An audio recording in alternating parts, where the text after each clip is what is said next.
कौशल्या मैया ने भगवान श्री राम से निवेदन किया कि लाला, जानकी जी अत्यंत सुकुमार हैं, वन के योग्य नहीं है।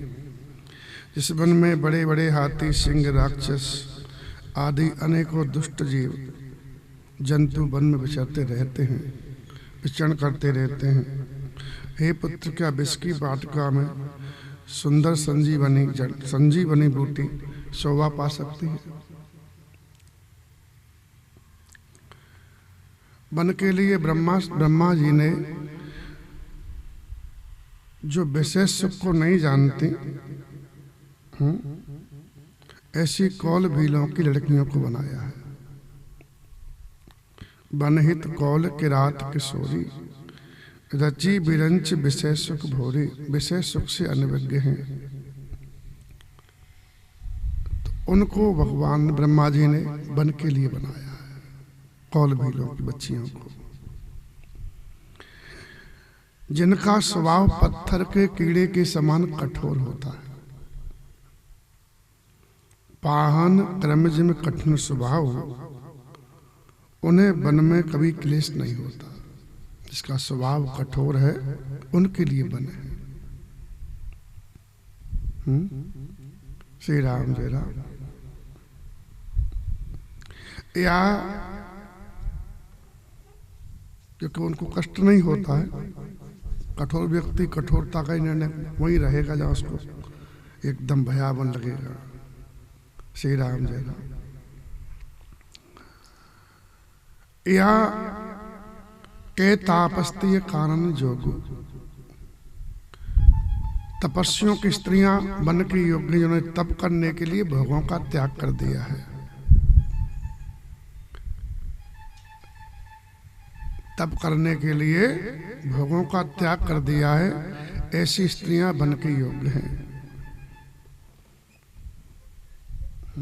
वन है ना, वन में तप जरूरी है,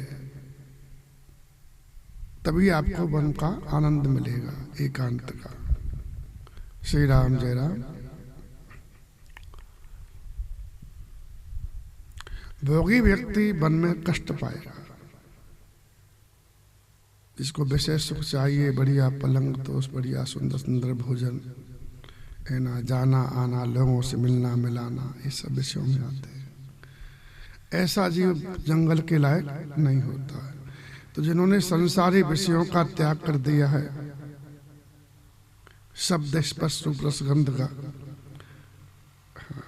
उन महिलाओं, वो तपस्वियों के लिए बने, वो तपस्विनी वन के योग्य हैं। और कहा कि बेटे, सिए बन बसे तात के भांति है तात, हे राघव, सीता जी वन में कैसे बसेंगी? क्योंकि ये तो बंदर का चित्र देख के डर जाती है। कहते एक बार किशोरी जी घूम रही थी और दीवार पर देखा महल में, तो एक बड़ा क्रोधी बंदर का चित्र लगा हुआ था, मुंह फाड़े हुआ, मरकर। तो जैसे चित्र को देखा तो बहुत डर गई, चीख निकल गई। कौशल्या मैंने क्या हुआ? बोले बंदर। बोले ये तो बंदर नहीं, बंदर का चित्र है ना। बोले ये बंदर के चित्र को देख के डर जाते हैं, और जंगल में कैसे रहेंगी, रह पाएंगे?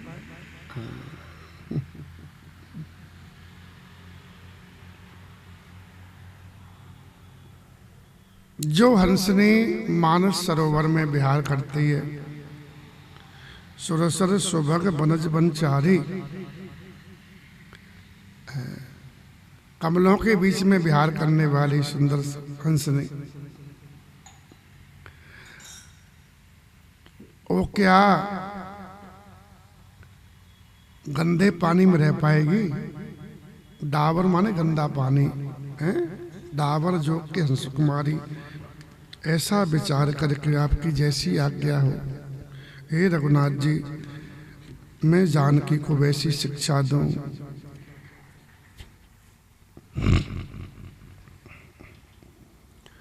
माँ ने कहा कि अगर सीता जी घर में रहेगी तो मुझे बहुत सारा मिलेगा, मैं इसको देख करके जी लूंगी। जो सिय भवन रहे कह अम्बा, मोई कहूँ होए बहुत अवलंबा।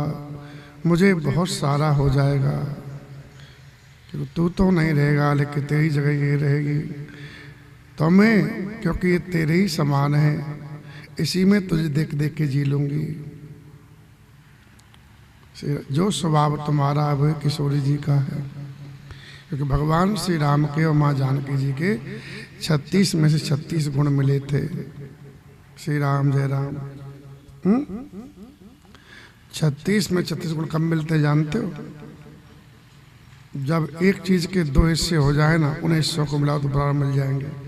एक आलू के 2 टुकड़े कर दो, फिर इसको मिलाओगे तो बराबर मिल जाएगा, न कहीं ज्यादा न कहीं कम रहेगा। इसका मतलब ये वो ब्रह्म ही 2 रूप में आया, एक हिस्सा हुआ जानकी मैया, एक हिस्सा हुआ भगवान श्री राम। ठीक, इसलिए भगवत तो जो राम जी हैं वही जानकी जी हैं, जो जानकी जी हैं वही राम जी हैं। गिरा अरत जल बीच सम कैयत भिन्न भिन्न। जल और जल की तरंग को अलग नहीं कहा जा सकता, कहा जा सकता है, कहने में अलग दिखते हैं। है तो जल, वो लहर भी जल है कि नहीं, और जल नहीं हो तो लहर कहाँ से आएगी। श्री राम जय राम। तो मैया ने कहा कि अगर जानकी जी अयोध्या में रह जाएंगी तो मुझे बहुत सहारा होगा। सुन रघुवीर मात प्रिय वाणी, माता की प्रिय वाणी रघुवीर जी ने सुनी। जो शील स्नेह सुधा से सनी हुई थी, प्रेम शील और अमृत से सनी हुई मैया की वाणी थी।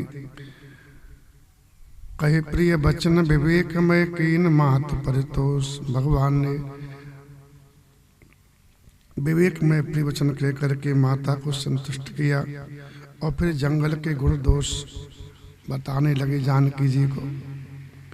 लगे प्रबोधन जानकी प्रगट विपिन गुण दोष। जंगल के गुण दोष भगवान बता रहे हैं किशोरी जी को, लेकिन बताने से पहले सकुचा रहे हैं। क्यों? बोले विवाह हुए 12 साल हो गए, लेकिन अभी तक माँ के सामने किशोरी जी से बोलते नहीं थे।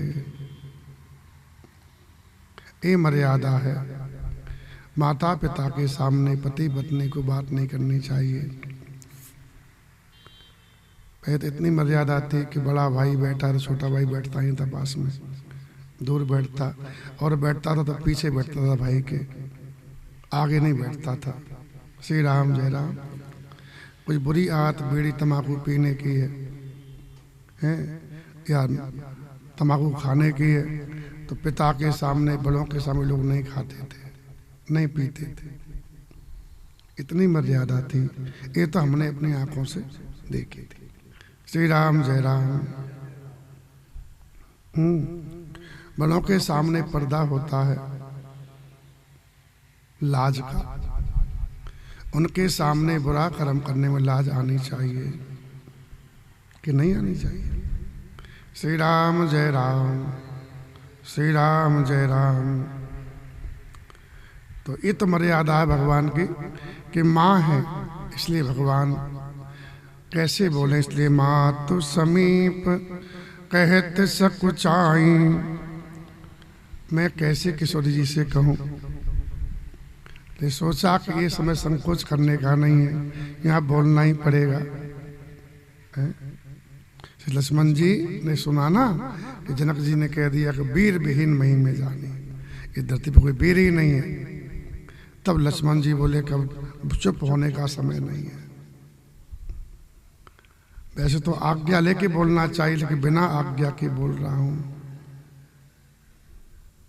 क्योंकि इस समय बोलने का है, चुप रहने का नहीं है। श्री राम जय राम। तो इसलिए भगवान बोले समहु समुझ मन माही।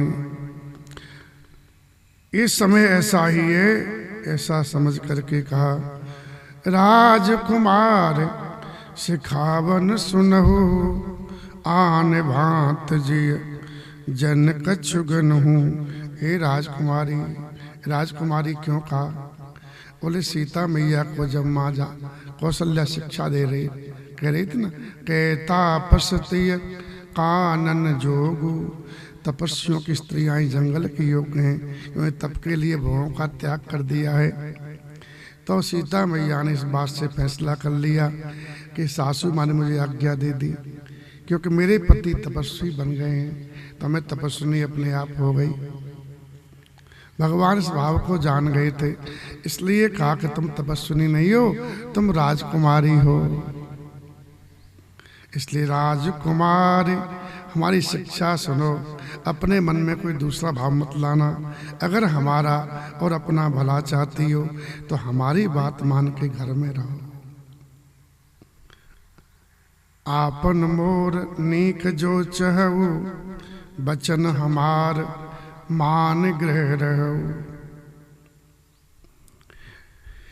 मेरी आज्ञा का पालन हो जाएगा, सासू माँ की सेवा हो जाएगी है तुमसे, और भामिनी भवन में अच्छी लगती है तो घर में रहने में सब प्रकार से भला ही है तुम्हारी। और इससे बड़ा धर्म क्या होगा तुम्हारे लिए? आदर पूर्वक सास ससुर की को सेवा मिल जाएगी। एते अधिक धर्म नहीं दूजा, सादर सास ससुर पद पूजा। सेवा से बढ़कर कोई धर्म नहीं है। सेवा सबसे बड़ा धर्म है। सबसे सेवक धर्म कठोरा, सेवक का धर्म सबसे ज्यादा कठोर होता है। हमेशा सावधान रहना होता है। रात्रि में सो रहे हो और अब आज्ञा दी कि उठो, तो कितनी नींद आ रही हो, उठना पड़ेगा कि नहीं? अपनी चला नहीं सकते, स्वामी की चलेगी, इनको हम अपना बड़ा मानते हैं।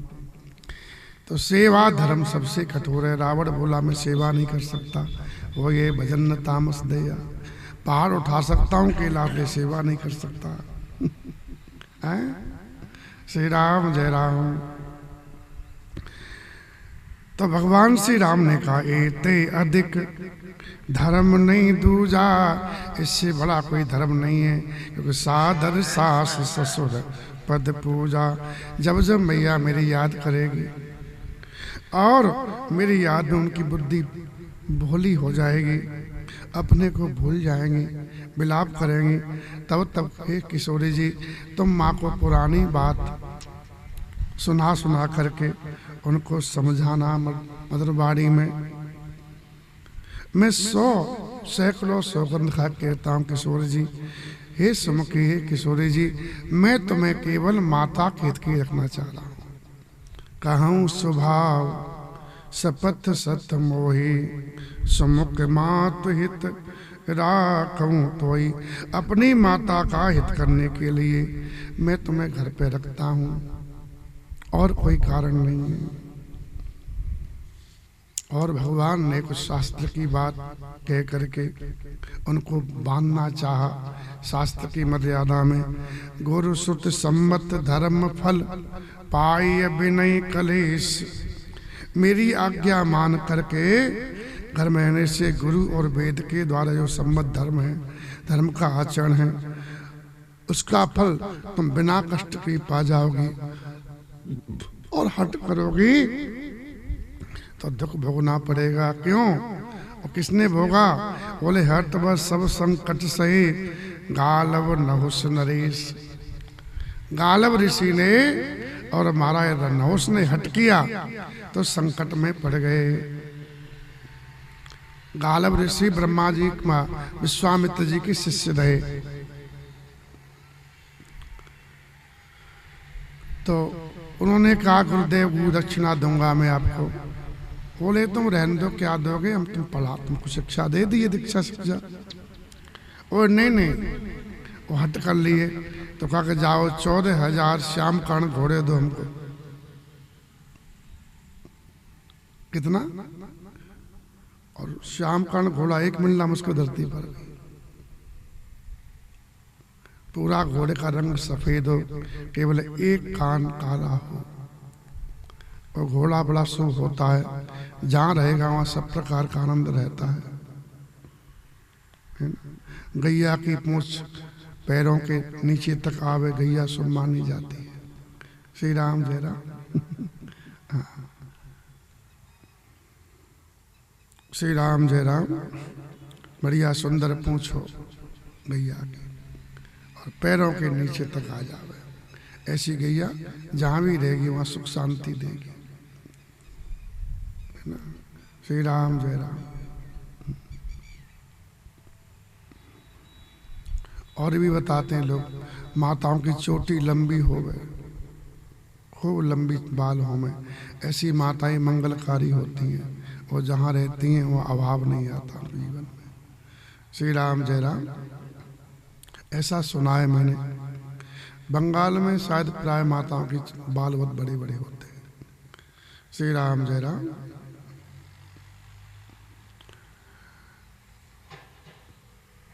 तो अब 14,000 श्याम कर्ण घोड़े चाहिए मांगा। तो बड़े संकट में पड़ के कहाँ मिले। फिर धीरे धीरे शायद वरुण जी के पास में गए, उनसे मांग मांग के लाए। बहुत फला पाए लेके। एक हुए थे नहुस राजा, चंद्रवंशी राजा थे। ये आते नहुस के पुत्र थे। तो ये नहुस बड़े धर्मात्मा राजा थे। जब इंद्र को ब्रह्म हत्या लग गई, वृत्तासुर को मार तो ब्रह्म हत्या लग गई इनको। तो फिर इंद्र छिप गए कमल में, ब्रह्म हत्या को डर के मारे। वही कमल डंडी में रहे सूक्ष्म रूप से। अब इंद्रासन कौन संभाले, बिना राजा के राज चलता नहीं है। तो महाराज नहुस को फिर राजा बनाया, चंद्रवंशी राजा थे।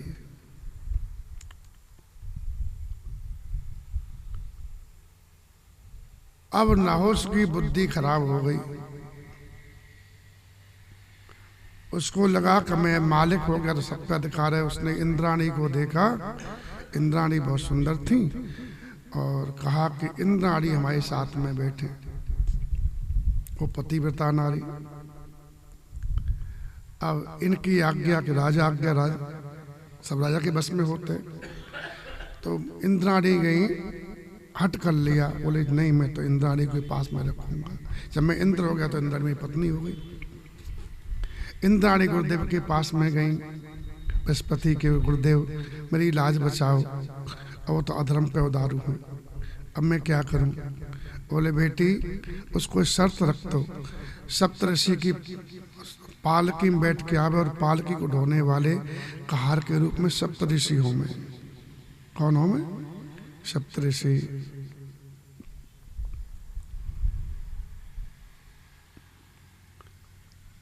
और जब उन पर बैठ के आएंगे मेरे पास तो उनको मैं स्वीकार कर लूंगी। बोले वो तो आ जाएंगे। बोले बेटे संत का अपमान करके कोई भी उन्नति प्राप्त नहीं होता, उसका पतन होता ही है। सप्तऋषि संत हैं, उन पर सवारी करने का मतलब है पाप, अपने पुण्यों का नाश करना, पाप को बढ़ोतरी देना। ऐसे संतों का अपमान करके कोई भी तेरे पास तक नहीं पहुंच पाएगा, उसका पतन हो जाएगा। उसने कह दिया, सब उसके बस में रहते इंद्र के। तो बस सप्तऋषियों को कहा कि चलो, पालकी में बैठ गया, उसे कंधे पे उठाए और उसको शीघ्रता थी मिलने की। बोले सर्प में जल्दी चलो जल्दी चलो। ऐसा चाहे महात्मा को कहा सुनना कोई हमारे ऊपर रख दे पालकी। बोले चलो जल्दी। पालकी ढोने वाले जो होते हैं वो उनका चाल अलग होती है, उनके शब्द अलग होते हैं। क्या समझे तुम, भागोगे वो चलेंगे, इतना तेज चाल होती है पालकी वालों की, कहारों की। जल्दी चलो बेचारे महात्मा। तो उसने अगस्त जी के मस्तक में लात मारी, फिर तो श्राप दे दिया ऋषियों ने उसको। मूढ़, तो जल्दी सर्प कर रहा, जल्दी चलो, जा तुम्हें श्राप देते हैं, तुम सर्प हो जाओगे। क्या हो जाओ? तो तुरंत सर्प बन गया। और धरती पे गिर पड़ा।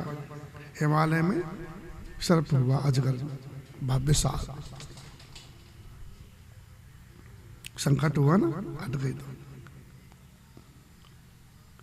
इसलिए हट नहीं करना चाहिए। तुम लोग क्या हट करते हो? क्या नहीं, हम चाहते हैं वही हो, और तुम्हारे भाग्य में वैसा है नहीं, और नहीं मानोगे तो फिर हट करोगे तो परिणाम में क्या आएगा? दुख। क्या आएगा? दुख। ये पक्की बात है, इसमें कोई संदेह नहीं। श्री राम जय राम। फिर बाद में जब द्वापर हुआ है ना, तो बोले कहा, ऋषियों से कहा मेरा उद्धार कैसे होगा? और तेरे वंश में कोई धर्मात्मा राजा होंगे और तू उनसे प्रश्न करेगा और ब्राह्मण शब्द का सही अर्थ बताएंगे, तब तेरा कल्याण होगा। जब पांडव आए ना, और धर्मराज ही युधिष्ठिर बन के आए, साथ साथ धर्मराज थे, उनके जीवन में कोई धर्म था ही नहीं। और हिमालय की यात्रा वो लोग करे वनवास काल में, तो भीम को इसने जकड़ लिया। भीम छुड़ा नहीं पाया अपने अजगर की पकड़ से, वो खाने वाला था। युधिष्ठिर को अपशकुन होने लगे, भारी बोले लगता है भीम संकट में दौड़ते दौड़ते आए तो भीम को खाने वाले थे। तो बोले कि मेरे भाई को छोड़ दो। बोले मैं क्यों छोड़ दूँ? बोले मुझे खा लो। बोले मेरा शिकार है, मैं क्यों छोड़ दूँ इसको? फिर बाद में कहा, मेरे प्रश्नों को उत्तर दोगे। तो बहुत प्रश्न उसने कि उसमें एक है कि ब्राह्मण किसे कहते हैं? ब्राह्मण किसे कहते हैं? तो उसमें ब्राह्मण शब्द की व्याख्या बताई, जो सदाचारी हो, तपस्वी हो, सबका भला चाहने वाला हो, सरल हो,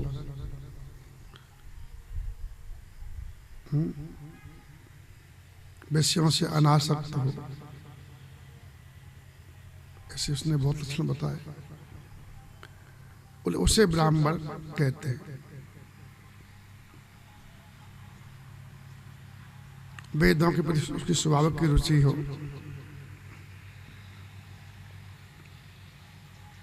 शांत हो, दांत हो, समदम का धारक हो। तो बोले इससे तो कोई जाति का महत्व ही नहीं रहा। अगर ये लक्षण जो तुम बता रहे हो कि शूद्र में हो तो उसको ब्राह्मण मान लेंगे। तो युधिष्ठिर ने इसको जवाब ये दिया था, अगर शूद्र में लक्षण है, ये पवित्र सदाचारी है, सबका भला चाह रहा है, सबका हित चिंतक है, प्रिय बोलने वाला है, संयमी भी है, अंतःकरण को बस में किया हुआ है, तो शुद्ध नहीं है। और अगर ब्राह्मण लक्षण नहीं है ये सब, तो ब्राह्मण नहीं है। ये बात महाभारत में दी है। तो फिर कोई जाति का मतलब रहा ही नहीं। बोले जाति का मतलब नहीं रहा। बोले इस समय जातियां सब वर्ण संकर हो गई है, इसलिए जाति के आधार पर किसी वर्ण का निर्णय नहीं किया जा सकता, कर्म के आधार पर करना पड़ेगा। श्री राम जय राम। ऐसा कहा। ऐसे उसने कई प्रश्न किए, फिर भीम को छोड़ दिया, तब उनका कल्याण हुआ। श्री राम जय राम। अब ब्राह्मण बनकर उसको वेद के प्रति उसको जो जानना, मतलब लालसा नहीं है, वेद को नहीं चाह रहा है, न पढ़ना चाह रहा, न पढ़ाना पाएगा तो क्या। इंद्रियों पे संयम नहीं है, अंतःकरण पे कंट्रोल नहीं है, तो उसका पतन नहीं होगा राम जी की इच्छा से। और शूद्र है, उसमें संयम है, तो उसको ब्राह्मण मानने योग्य। ऐसा युधिष्ठिर जी ने महाभारत में लिखा।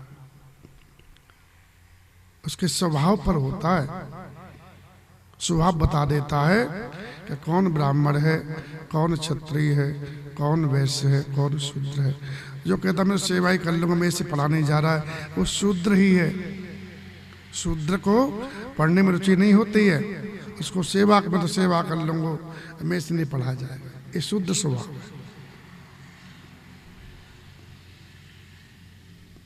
हम तो खेत कर लेंगे, दुकान कर लेंगे, इसमें उसकी रुचि है, पैसा कमाने में, खूब लेन देन करे, सब कुछ। ये स्वभाव वैश्य का है। श्री राम जय राम। धर्म की रक्षा के लिए प्राणों की परवाह नहीं करना, स्वाभिमान, वीरता, दान देना, लेना नहीं हक, देने का स्वभाव हो, वीरता हो, धर्म की रक्षा की तत्पर खड़ा हो, ये स्वभाव क्षत्रिय का है।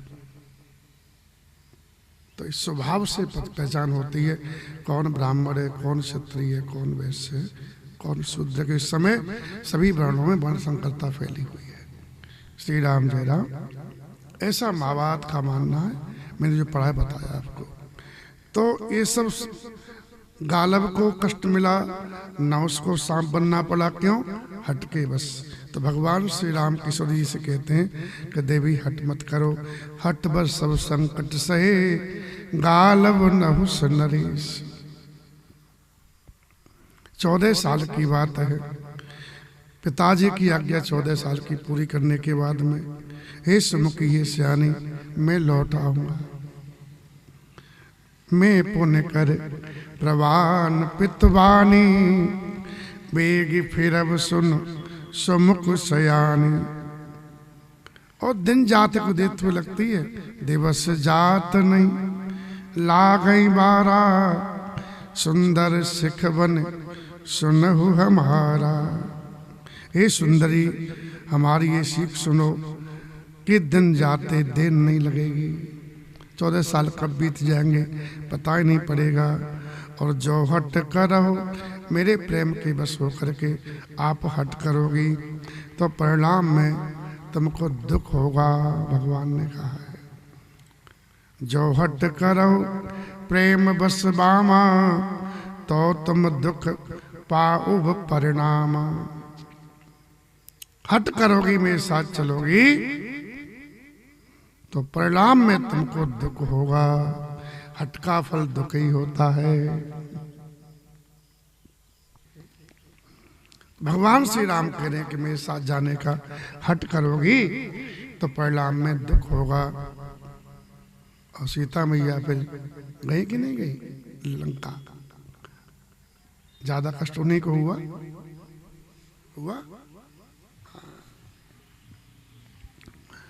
उनकी छाया क्यों न गई, गई तो थी, कैसे भी गई थी।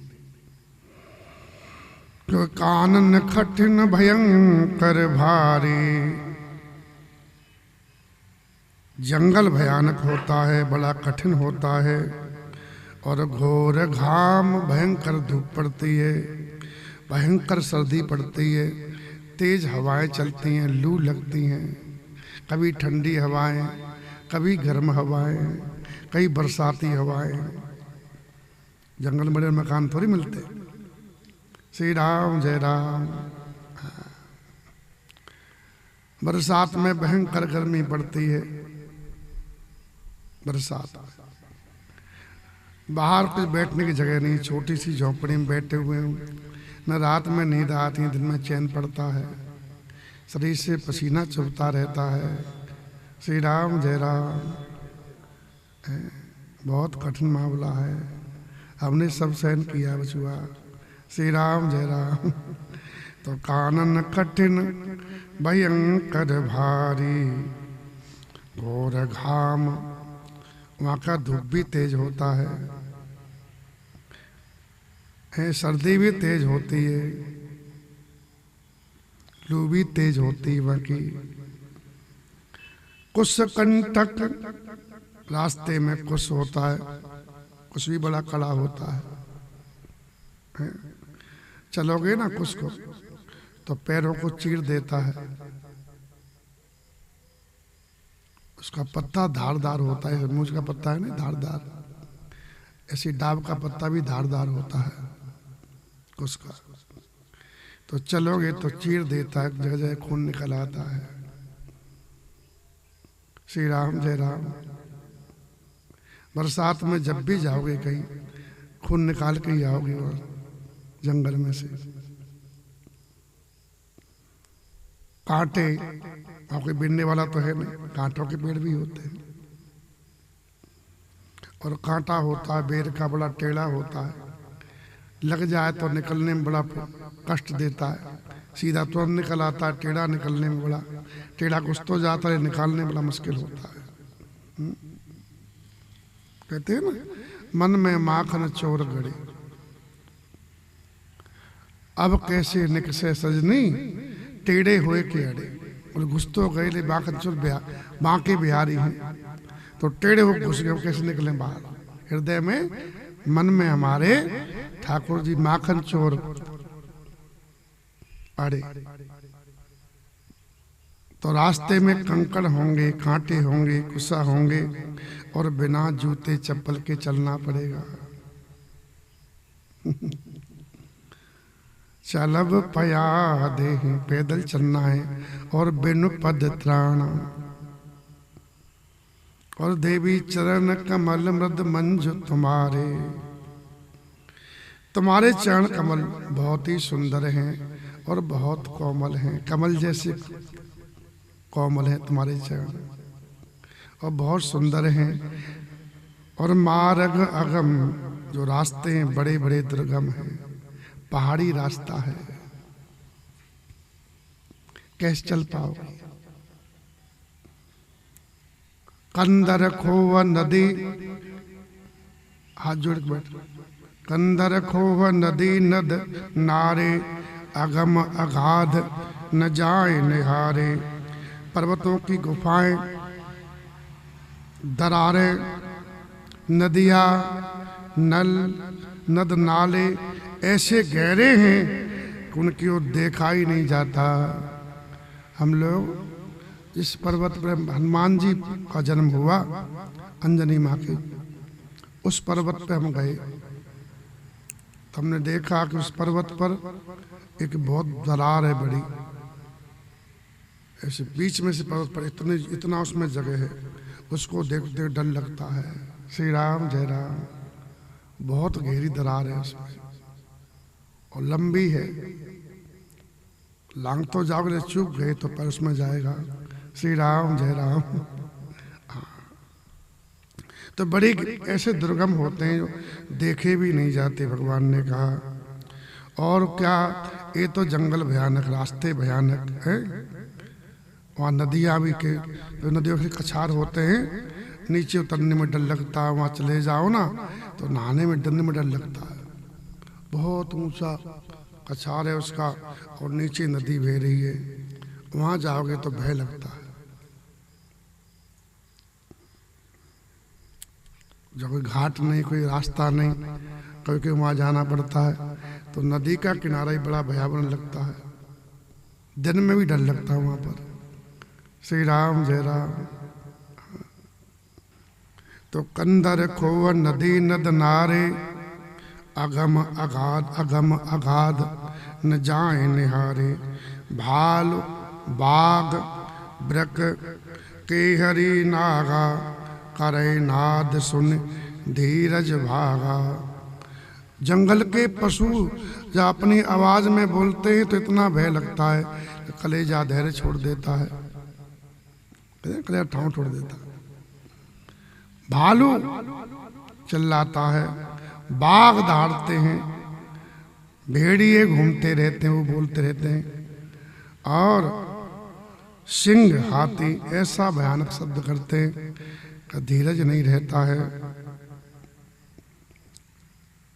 आवाज से भी दिल दहल जाता है। देखना मुश्किल है, चलना मुश्किल है, सुनना मुश्किल है। और देवी सोने के लिए वहाँ कोई बिस्तर नहीं मिलेगा, कोई गद्दा नहीं मिलेगा, भूमि शयन, धरती पे सोना पड़ेगा। और बल कल बसन, बस वृक्षों की जो छाल के कपड़े पहनने पड़ेंगे, और असन कंद फल मूल, भोजन में कंद फल और मूल ये मिलेगा। मूल कहते हैं जड़ को, कुछ वृक्षों की जड़ खाई जाती है, किसी के फूल खाए जाते हैं, किसी के फल खाए जाते हैं, किसी का फूल भी खाया जाता है, फल भी खाया जाता है, जड़ भी खा ली जाती है। श्री राम जय राम। तो भूमि शयन बल कल बसन, असन कंद फल मूल। तो कई फूल खाने पड़ेंगे, कई फल खाने पड़ेंगे, मूल खाना पड़ेगा।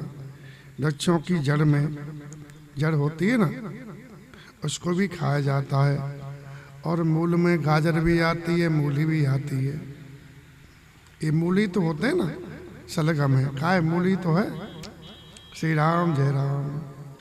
तो कंद मूल फल भी ते की सदा सब दिन मिले, सब दिन नहीं मिलते हो, ऋतु में मिलते हैं। सभी समय अनुकूल, अपने अपने समय पे प्राप्त होते हैं, इसलिए हमेशा मिलेंगे भी नहीं। श्री राम जय राम। और तुम, ये तो भोजन व्यवस्था रही, और खतरा एक बहुत भारी है। नर आहार रजनी चर करही, राक्षस मनुष्य का ही भोजन करते हैं। वो अनेकों रूप बना के कपट के घूमते रहते हैं, किसको खावे। पहाड़ का पानी लगता है, वो पानी इतना भारी होता है कि घूंट पीते लगता है, छाती में धक्का लगा हो, एकदम जैसा ऐसा हो जाता लगता है, न बाहर निकले न अंदर जावे, ऐसे भारी पानी होते हैं। इससे देवी जंगल की पत्ती इतनी ज्यादा होती है जिसको बखा नहीं जा सकता। श्री राम जय राम, जय जय राम।